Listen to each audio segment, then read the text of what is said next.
Movies ద్వారా film ఇండస్ట్రీకి వస్తున్న రాజు గారికి, ఇంకో రాజు గారికి welcome and all the best. Vamshi, actual నేను ఎడిటింగ్ రూమ్లో ఉండి నా పనిలో పడిపోయి ఫోన్ పక్కన పడేసాను. ఎక్కడ మెసేజ్ కనిపిస్తే ఫోన్ ఆఫ్ చేశాను కూడా, ఎందుకంటే మూవీ చూస్తున్నాను. సడన్గా వంశీ వచ్చి డోర్ తీస్తే కరెక్ట్ ఇంటర్వెల్ ముందుంది. అప్పుడు కానీ నాకు స్ట్రైక్ కాలేదు నేను ఈ ఫంక్షన్కి రావాలని. సారీ వంశీ. సో ఈరోజు ఈ కార్యక్రమానికి రావడానికి ముఖ్య కారణం ఇస్ వంశీ. ఒక ప్యాషన్గా ఒక రక్ష తీసిన, ఒక జక్కన్న సినిమా చేసిన, ఏదో కొత్తగా చేయాలని ప్రయత్నం చేస్తున్నాడు. ఈ రక్షక భటుడు కాన్సెప్ట్ కూడా చెప్పాడు, చాలా కొత్తగా ఉంది. So all the best Vamshi. పోస్టర్లోనే ఒక ఇంట్రెస్ట్ క్రియేట్ చేసావు. సో అందరూ క్యారెక్టర్ ఆర్టిస్టులను పెట్టుకొని ఒక కాన్సెప్ట్ ఫిలిం చేస్తున్నావు. సో పోస్టర్ లాగే, నీ మోషన్ పోస్టర్ లాగే సినిమా కూడా కొత్తగా ఉంటుందని ఆశిస్తూ all the best for you. ఈ చిత్రం నిర్మించడానికి నేను ప్రాపర్టీస్లో, సుఖీభావ ప్రాపర్టీస్ సంస్థలో ఎన్నో వెంచర్స్ వేసి బిజీ ఉన్నటువంటి టైంలో మరి ఒకరోజు వంశీ గారు జక్కన్న సినిమా జరుగుతున్నటువంటి టైంలో మరి కలవడం జరిగింది. అంతకుముందు చాలా సంవత్సరాల ముందు మేమంతా కూడా ఫ్రెండ్స్మి. సార్ ఒక్కసారి మనం కలవాలి అని అన్నాడు.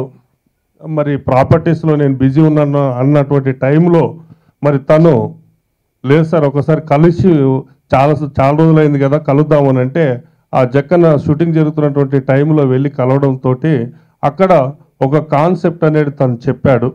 మరి ఆ కాన్సెప్ట్ ఊరికే వినండి సార్ ఎలా ఉందో మీరు ఒక్కసారి సబ్జెక్ట్ వినండి అన్నాడు. నిజంగా విన్న తర్వాత ఒక మామూలుగా ఒక మారుమూలు పల్లెటూరు నుంచి వచ్చినటువంటి నేను కొంతవరకు సినిమాలు ఎలా ఉంటాయి అనేది కొంతవరకు అవగాహన ఉంది కాబట్టి మరి ఆ సబ్జెక్ట్ విన్న తర్వాత ఇటువంటి సబ్జెక్ట్ని నేను ఒకవేళ మిస్ అయిపోతే మళ్ళీ నేను ఏదైతే సినిమా చేయాలనుకున్నానో ఒక మంచి అవకాశాన్ని కోల్పోతాననే ఉద్దేశంతో మరి ఈ చిత్రాన్ని నిర్మించడం జరిగింది. మరి దానికి వంశీ గారు రక్ష, మరి జక్కన్న లాంటి పెద్ద హిట్ చిత్రాల్ని నిర్మించి మరి నాకు మూడో చిత్రానికి నాకు అవకాశం ఇచ్చినందుకు చాలా థ్యాంక్స్ వంశీకృష్ణ అక్కళ్ళ గారు. తర్వాత ఈ చిత్రానికి సబ్జెక్టుకి సంబంధించి మరి అన్నీ కూడా డైరెక్టర్ గారు వివరిస్తారు. ఎక్కడ కూడా నేను ఒకటే చెప్పాను, సబ్జెక్ట్లో ఏదైతే క్యారెక్టర్స్ ఉన్నాయో అవన్నీ కూడా కాంప్రమైజ్ అవ్వకుండా మీకు ఎవరైతే కావాలో మీకు ఆ స్వేచ్ఛని ఇస్తున్నాను, మీరు ప్రొసీడ్ అవ్వండి అని అన్నాను. మరి అదేవిధంగా ఆర్టిస్టులంతా కూడా చాలామంది ఆర్టిస్టులను పెట్టాము. మరి దీనికి సంబంధించి నేను చెప్పలేను, తనే చెప్తాడు కాబట్టి. రక్ష నా ఫస్ట్ ఫిల్మ్ అండి, రామ్ గోపాల్ ప్రొడ్యూసర్. నెక్స్ట్ జక్కన్న సునీల్ హీరోగా మీ అందరికీ తెలిసిందే. అది ఎంత పెద్ద సక్సెస్ సాధించిందో. Revenue wise first week highest collections Sunil hero కెరియర్లో వచ్చినటువంటి సినిమా అది. నెక్స్ట్ థర్డ్ ఫిలింగా జక్కన్న. చాలామంది నన్ను అడిగారు, ఈ జక్కన్న లాంటి ఒక పెద్ద సక్సెస్ఫుల్ సినిమా చేసిన తర్వాత, అంత రేంజ్ రెవెన్యూ చేసిన తర్వాత రక్ష ఈ సినిమా ఎందుకు చేస్తున్నామని చాలామందిని అడిగారు. దానికి ఒకటే ఆన్సర్ సార్. ఏంటి అంటే ఆ క్వశ్చనే ఆన్సర్. అంటే నేను చేస్తున్న ఈ సబ్జెక్ట్లో, ఈ కాన్సెప్ట్లో అంత దమ్ముంది. సినిమా చిన్నది పెద్దది అన్న మ్యాటర్ ఉండదు. కాబట్టి వాటన్నిటిని ఆ రెండింటిని బీట్అవుట్ చేసే సినిమా ఇది అవుతుందని స్ట్రాంగ్గా నేను నమ్మటం వల్ల నా చాలా కాలం నుంచి ఉన్న నా క్లోజ్ ఫ్రెండ్ గుర్రాజ్ గారు, గత 12 సంవత్సరాల నుంచి మాకు మంచి అనుబంధం ఉంది. సో సుఖీభావ ప్రాపర్టీస్ లిమిటెడ్ అన్న ఒక సంస్థకి ఎండి అయి ఉండి అతను దాన్ని చాలా అనతి కాలంలోనే అద్భుతమైన సంచలన విజయాలు సాధిస్తూ సినిమాలోకి అడుగుపెట్టి నేను ఈ కాన్సెప్ట్ ఇది ఇలా ఉంటుందండి అని చెప్పిన వెంటనే వంశీ మనం చేద్దాం ఈ సినిమాని అని ఆయన నన్ను ఎంకరేజ్ చేసి ఇప్పుడు ఈ సినిమాని స్టార్ట్ చేయడం జరిగింది. ఇలా ప్రాసెస్. నెక్స్ట్ ఆల్రెడీ ఒక పెద్ద సినిమా ప్రాసెస్లో ఉందండి, ఆ వివరాలు త్వరలో తెలియజేస్తాను ఒక పెద్ద స్టార్తో. ఈలోపు ఈ సినిమా ఫినిష్ చేద్దాం. పెద్ద చిన్న తేడా అయితే నాకు లేదు సార్. స్టార్స్తో సినిమాలు చేస్తుంటాను, ఇలా కాన్సెప్షువల్ ఫిల్మ్స్ చేస్తుంటాను. మీ అందరి బ్లెస్సింగ్స్తో 2 రకాలుగా ఒక వెర్సటైల్గా ఎస్టాబ్లిష్ కావాలన్న ఒక అంబిషన్ ఉంది నాకు. దానికి ఫస్ట్ ప్రయత్నం ఇది. సుఖీభవ సంస్థలోనే నెక్స్ట్ పెద్ద సినిమాలు చేయబోతున్నాం.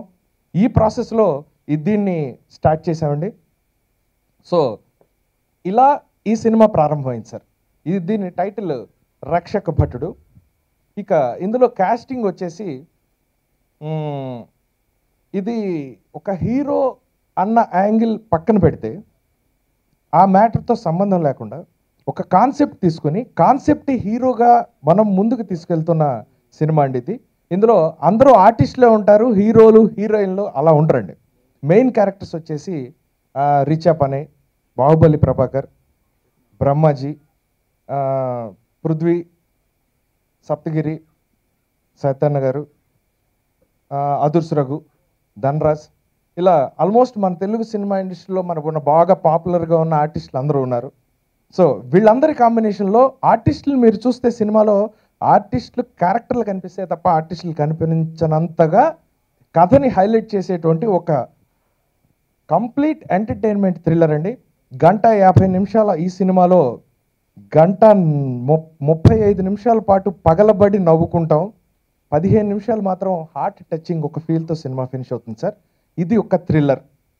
ఇది నా డ్రీమ్ సబ్జెక్ట్ అండి.